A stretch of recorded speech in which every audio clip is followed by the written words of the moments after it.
તો પોલીસ ભરતીને લઈને મોટા સમાચાર 4 થી 30 એપ્રિલ દરમિયાન અરજી કરી શકાશે। પોલીસ ભરતીને લઈને વિસ્તૃત વિગત સાથે નોટિફિકેશન જાહેર થશે। ભરતી બોર્ડના અધ્યક્ષ પદે હસમુખ પટેલ અને સભ્ય પીવી રાઠોડ રહેશે।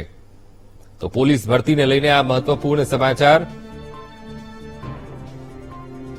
4 થી 30 એપ્રિલ દરમિયાન અરજી કરી શકાશે, નોટિફિકેશન જાહેર કરવામાં આવશે। તો આજ મુદ્દે સંવાદદાતા મેહુલ દેસાઈ ફોનલાઈન પર।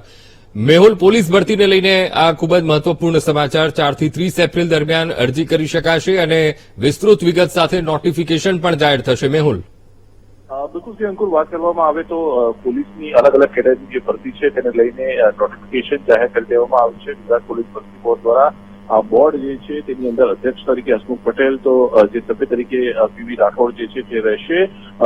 જે વાત કરવામાં આવે આ ભરતી છે તેના માટે અરજી કરવાની જે પ્રક્રિયા છે તે 4 એપ્રિલથી શરૂ થશે અને 4 એપ્રિલથી 30 એપ્રિલ દરમિયાન આ અરજી જે છે તે કરી શકાશે। અરજી કરવા માટેની જે વિસ્તૃત વિગતો જે છે તે પણ અંદર આપવામાં આવી છે અને આ જે ભરતી જાહેર કરવામાં આવી છે 12,000થી વધુ જે કર્મચારીઓ છે, પોલીસ અધિકારી, જે પોલીસ સબ ઇન્સ્પેક્ટર, કોન્સ્ટેબલ, લોકરક્ષક, આ તમામની ભરતી જે છે તેની અંદર જે કયા પ્રકારની શારીરિક પરીક્ષા લેવામાં આવશે, કેટલા મીટરની દોડ હશે, તે તમામ વિગતો સાથેનું વિસ્તૃત નોટિફિકેશન જે છે તે જાહેર થઈ ચૂક્યું છે। એટલે 4 એપ્રિલથી આ પ્રક્રિયાનો પ્રારંભ થશે। અંકુર, જી બિલકુલ મેહુલ, સમગ્ર માહિતી સાથે જોડાવા બદલ આપનો આભાર।